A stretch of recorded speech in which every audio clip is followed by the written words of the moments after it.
Güzel canlar, öncelikle hepinizi saygıyla, sevgiyle, hürmetle selamlıyorum. Aşkı niyazlarımı sunuyorum. Bugünkü konumuz talip hakka tam bir teslimiyet. Tevekkül içinde olursa hak ile hak olur. Demek ki Cenab-ı Hakk'ın güzelliklerine ulaşmanın yolu tam bir teslimiyetten, tam bir tevekkülden geçmekte. Peki teslimiyet ne, tevekkül ne? Önce bu kelimeleri bizim etimolojik olarak açıklamamız gerekiyor güzel canlar. Teslimiyet, taslim, seleme kökünden sunma. Peki neyi sunacak burada talip? Varını gerçek varlığa sunacak. Boyun eğme neye boyun eğecek? Hakka boyun eğecek. Hakkın emirlerine boyun eğecek. Hakkın isteklerine boyun eğecek. Hakkın isteklerine boyun eğen talip nefsi emmaresine yani iblisine, şeytanına boyun eğmez. O zaman teslimiyet ben iblise, şeytana, nefsi emmareme boyun eğmeyerek tek boyun eğilecek olan yerin hak olduğunu biliyor ve oraya boyun eğiyorum. Eğer ki şeytana teslim olursak şeytan gibi, hakka teslim olursak hak gibi oluruz güzel canlar. Çünkü akıl nereye dönerse, gönül nereye dönerse, akıl ve gönül nereye benzemek isterse onun gibi olur. Ama biz hakka benzemek istiyoruz. Hakkın niteliklerine benzemek istiyoruz. Bu nokta itibariyle nefsi emmarenin kötü alma arzusuna boyun eğmeden, teslim olmadan, kendimizi sunmadan Cenab-ı Hakk'ın kendisine, onun rahmetine, ilmine, irfanına, hikmetine teslim olmamız gerekiyor. Aynı zamanda bütün haklarını birine devretme anlamına da geliyor güzel canlar. Eğer ki bir talip bütün haklarını Cenab-ı Hakk'a teslim ederse bunun anlamı şu. Bende ne var ise hakkım ile ilgili ben sana veriyorum ama biliyorum ki sen de sende bulunan her şeyi bana vereceksin. Ben niçin kullanacağım onu? Aşk ile ihsan etmek için. Ben kendim için istemiyorum. Ben cümle varlığı kendimin bir parçası gördüğüm için senden ne alırsam tekrar verme koşuluyla senden istiyorum ve bu noktada teslim oluyorum. Allah'a teslim edip boyun eğmek demek ben senin inisiyatifinin dışında hiçbir şey yapmayacağım demek. Bu nokta itibariyle Hakk'a itaat etme, kendini sunma ancak hak ile hak olanlar tam anlamıyla bunu yapacaklardır. Biz de bu koşula gitme noktasında bir çaba ve gayret içerisindeyiz güzel canlar. Yeryüzünde hak ile hak olmuş, hakka bezenmiş, hakkın boyasına boyanmış, haksal güzelliklerle güzelleşmişlere teslimiyet tek anlamıyla var. Bu nokta itibariyle de Kur'an-ı Kerim'de birçok ayette göreceksiniz Allah'a ve Resulüne itaat edin ayetini. Allah'a ve Resulüne itaat edin demek Allah'ı bilenlere, Allah'ı tanıyanlara, hakkın güzellikleriyle güzelleşmiş olanlara teslim olun. Peygambere itaat demek, Ehl-i Beyt'e itaat, 12 imamlara itaat, insan-ı kamile itaat anlamına geliyor güzel canlar. Yine diğer bir kelimemiz tevekkül. Tevekkül, tavakkul ve W veya da V olarak kullanılıyor burada. VKL kökünden gelip güvenme, inanma, hakka güvenip inanma anlamına geliyor. Şimdi kainatta ve kainatı kendi varından tecelli ettiren tek gerçeklik olduğuna göre bizim inanmamız, bizim dayanmamız, bizim güvenmemiz gereken nokta hakkın kendisi. Hak ile hak olanlar da ona dayanıp haksal noktaya geldiklerinden dolayı sadece hak ile hak olan mürşid-i kamillere dayanma söz konusu. Neden? Çünkü mürşid-i kamil Cenab-ı Hakk'a dayanmasaydı insan-ı kamil olmazdı. Talip de mürşid-i kamil pirine dayanarak hak ile hak olma koşuluna geldiğinde kendisi de dayanılacak, güvenilecek, teslim olacak noktaya gelmiş olur güzel canlar. Şeriat ehlinin sahipleri abidler demiştik. Abid ibadet eden demek. Yani çeşitli ritüellerle Cenab-ı Hakk'a ibadet edenlere abid denir. Aynı zamanda ibadetle Allah'ın rızasını kazanma noktasında bir eğilim içerisinde. Yine ibadetle cenneti kazanma arzusu içinde olanlar. Yani cenneti Cenab-ı Hak ile bağ olduğunu düşünmez. Onun için cennet bu alemde yaptığı ibadetler karşılığında cennette vaat edilen şeylere ulaşmak. Ama her kapıda bu değişecek. Yine şeriat ehli görmediği bir varlığa güvenme içerisinde. Aslında içerisinde bir yaratıcı unsuru var. Ama tanımama noktasında. Eğer ki tanıma noktasına gelse, görme noktasına geldiğinden dolayı inanma tam gerçekleşecek. Yine tarikat ehli bunlara zahid denir. Zahid, nefs-i emmarenin kötülüklerinden uzaklaşarak zikri daima dilinde tutar. Çünkü bunların artık arzusu ikrar ile istedikleri noktaya gelme noktasında bir çaba ve gayret güzel canlar. Çünkü tarikat ehli arzusunu eyleme geçiren kişi. Evet, içimde hak sevgisi var, aşkı var, muhabbeti var, ona yakın olma isteğim var ama eylemim yok. Boşluktayım. Ne yapıyorum? İkrar vererek bunu eyleme çeviriyorum. Hangi eyleme? Duygu ve düşüncelerimi düzeltme eylemine. Duygu ve düşüncelerini düzelten eylemlerini de düzenlemiştir. Davranışlarını da düzeltmiştir. Zaten düşünce, duygu güzelleşince insanda eylem güzel olarak çıkar. Hareket güzelleşir. Davranış harika bir noktaya gelir güzel canlar.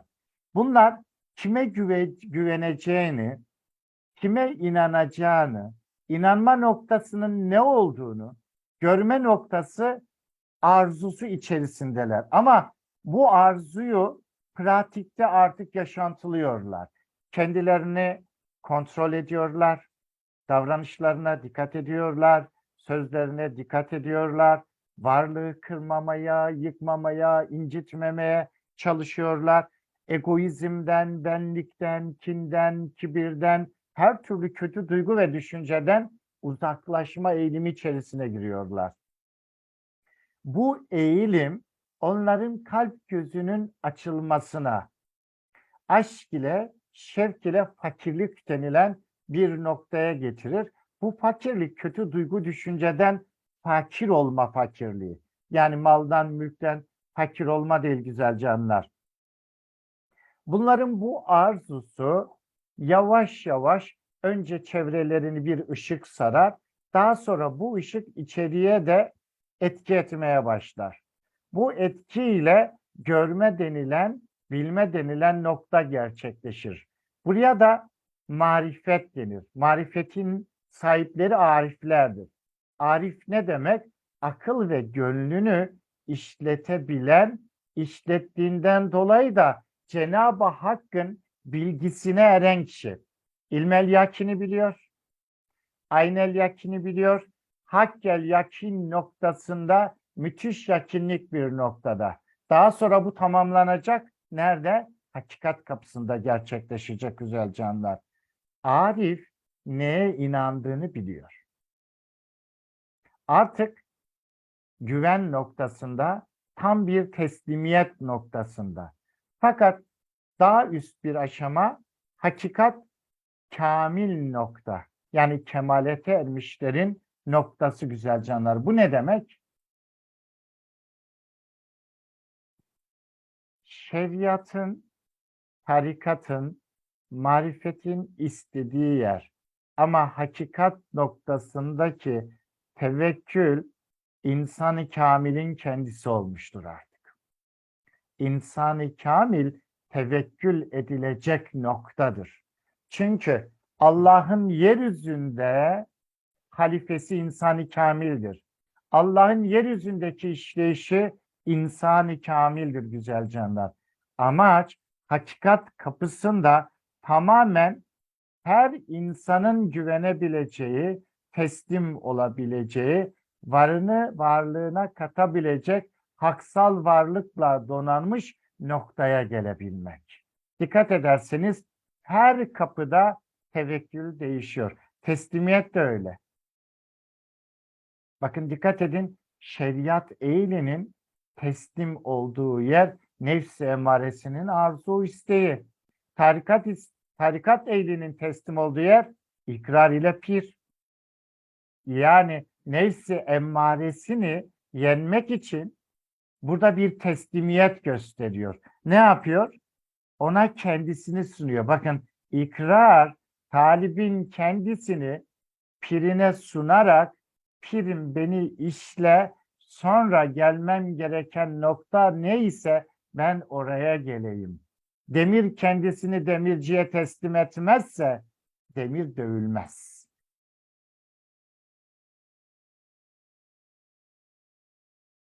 Talip de kendini pirine, mürşid-i kamil pirine teslim etmesi olmaz. Bakın dikkat edin. Evet, bir sürü dedelerimiz var. Dede kavramı yerine mürşid-i kamil pir diyoruz. Neden?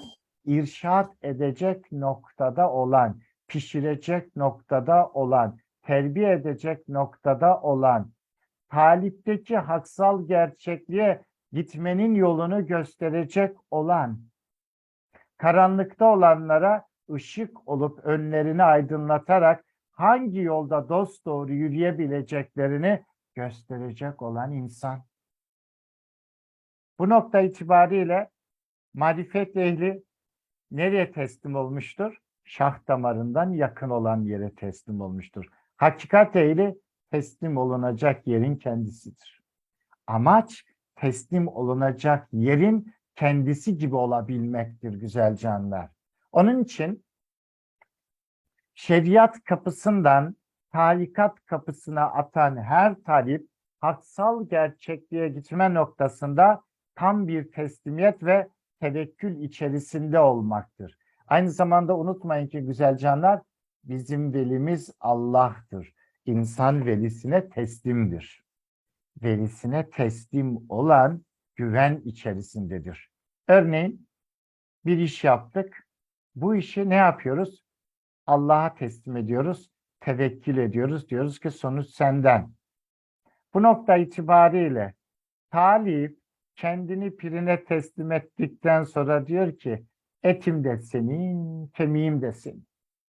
Beni işledikten sonra ben biliyorum ki bu işlememle gerçek benliği kazanma noktasına geleceğim. İşte teslimiyeti olmayanın hak ile hak olmasının mümkünatı da olmaz güzel canlar. Siz kendinizi gerçeğe, hakka, hakikate teslim edeceksiniz. Zaten amaç oraya gidebilmek için orada olana teslim olarak oraya gitme noktasında çaba gayretle gitmek güzel canlar. Teslimiyet, tevekkül haksal yolda ikrar veren talibin pirene dayanması, güvenmesi ve onu hak yolunda vekil tutup irşat noktada itaat edip boyun eğmesi anlamına gelir. Kamil cahile boyun eğmez. Dikkat edin, melekler kime boyun eğmişti? Kime teslim olmuşlardı? Kime secde etmişlerdi? Kendi sırlarını bilen Adem'e. Ayeti hatırlarsanız, ey Adem, onlara onların isimlerini haber ver. Ne demek? Ben sizinle ilgili olan bütün bilgiyi biliyorum. Mürşid-i Kamil Pir ne demek?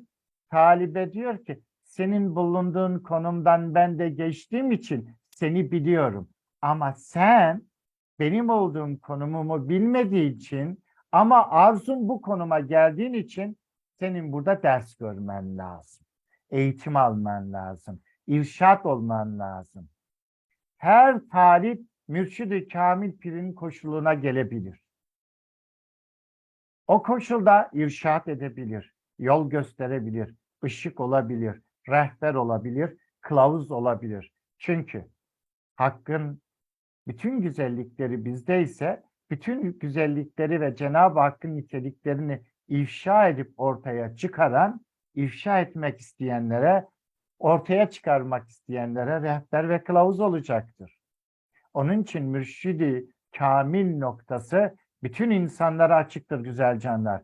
Hiç kimseye kapatılamaz. 2. Allah'ı ve Allah'ın niteliklerini edinme noktasında özel bir yeteneğe ihtiyaç yoktur.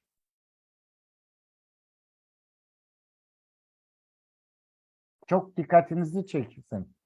Dünya üzerinde bazen bazı işleri yapmak için yetenek noktasına bakılır. Ama unutmayın ki öyle erler vardır ki okuma yazması yoktur ama hak ile haktır. İçsel yolculuğu çok güzel bir şekilde götürmüştür güzel canlar.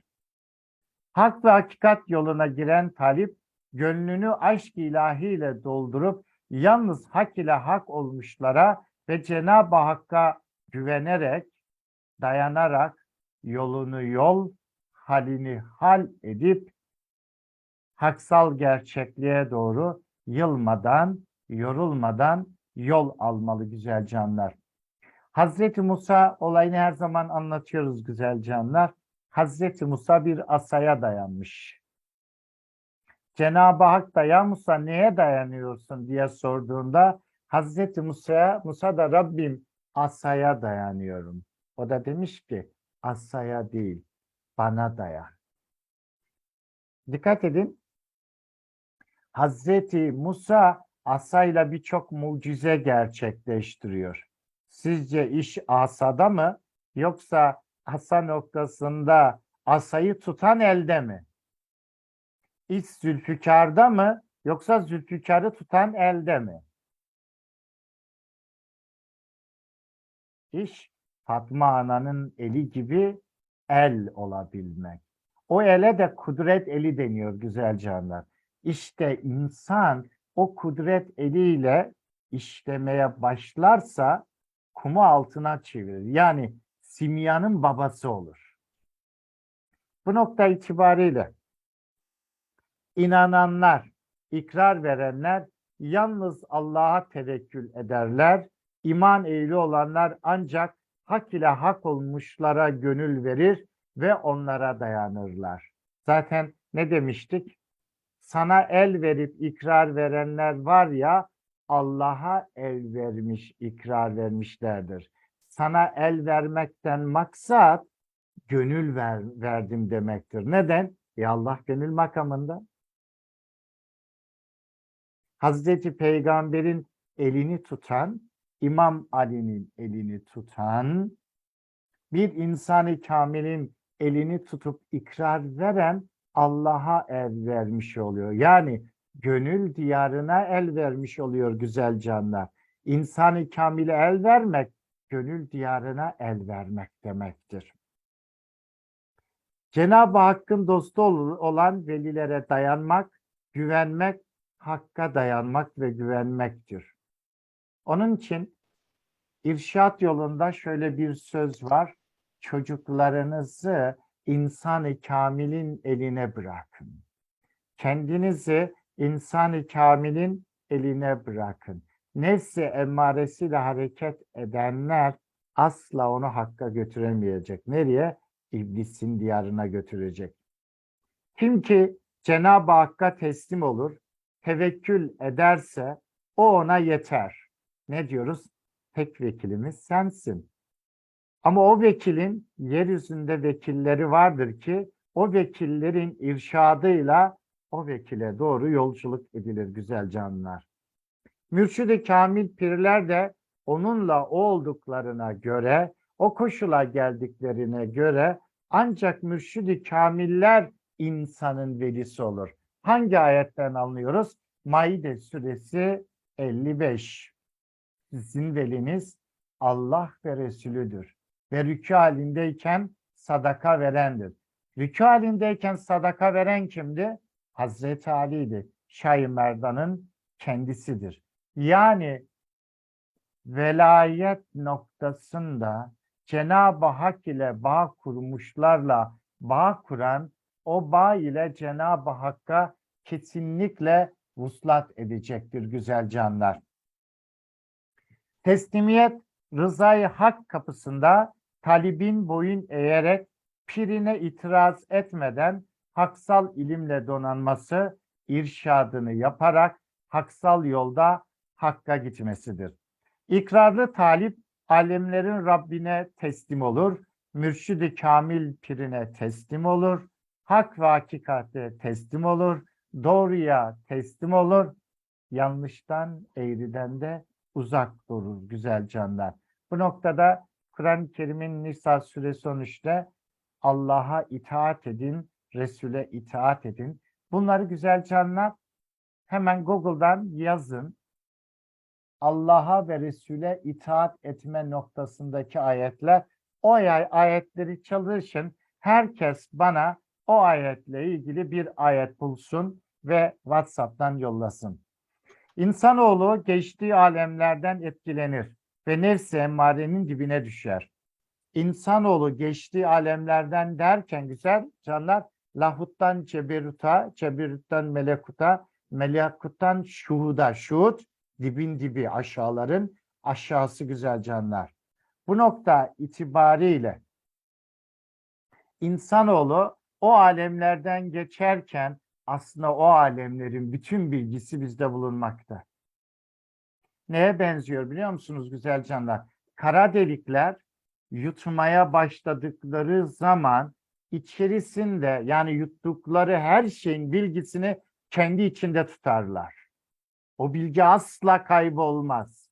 Biz de o alemden bu aleme geldiğimizden dolayı aslında o ilahi mertebelerin, o ilahi hazretlerin bütün bilgisini taşımaktayız. Sorun geçtiğimiz alemleri hatırlayabilmek. Edinmek demek ben geçtiğim yerleri hatırlayıp haksal şuurla bilme noktasına getiriyorum demektir güzel canlar. Nefs-i emmarenin dibine düşenler ise bundan uzak olurlar. Çünkü neden? Çıkamaz. Çıkamadığı için edinimi de yapamaz. Rabbül Alemin de insanları tekrar insanlık mertebesine çıkarmak için nebileri, resulleri, velileri, hak ile hak olmuş, kendi dostluğunu kazanmışları yolluyor ve yollamaya da devam edecek. Bazen insanlar o kadar bir umutsuz yere düşerler ki düzen bozuldu, artık hiçbir şey iyi değil derken öyle biri gelir ki bütün kötü koşulları o kadar güzel bir noktaya çevirir ki her insan buna hayret edecek noktaya gelebilir. Bu nokta itibariyle güzel canlar, Allah ebedi ve daimse onun velileri de ebedi ve daim olacak. İnsanlar bazen diyorlar ki bir an önce kıyamet kopsun. Bir topluluk var, bir an önce Mehdi Aleyhisselam'ın gelmesi veya kıyametin kopması noktasında dua ederler. Oysa Mehdi Aleyhisselam'ın gelmesi, hidayetin gelmesi demek. Bir insan da hidayet bulursa kıyamet kopmaz mı? Kıyama kalkmaz mı? Onun için bizim bekleyişimiz bu. Kıyama kalkmak isteyenler kıyama kalkmış olanla birlikte kıyama kalkarlar. Rüküye eğilip tecella ve temenna duasıyla cümle alemlerin tecellisini görüp sonra selamlamak isteyenler o mertebede geçenlerle birlikte kesinlikle onu görecekler. Secde mi? Secde teslimiyet demek. Tam teslim olmak demek. Bakın melekler Adem'e tam teslim oldular. Olmayan kim? İblis. Kim? Nefs-i emmaremizin kendisi. Herkes kendi şeytanını kendi içinde bulundurur. Herkes meleklerini kendi içinde bulundurur. Herkes Cenab-ı Hakk'ı da kendi merkezinde bulundurur. Hak her varlığın merkezinde işlemektedir. Asıl gaye o merkeze gelip merkezde olanın cemaline cemal sürebilmektir. Yani onun niteliklerine bürünüp onun nitelikleriyle onun huzuruna gelebilmektir güzel canlar. Allah cem'i cümlemize nasip etsin.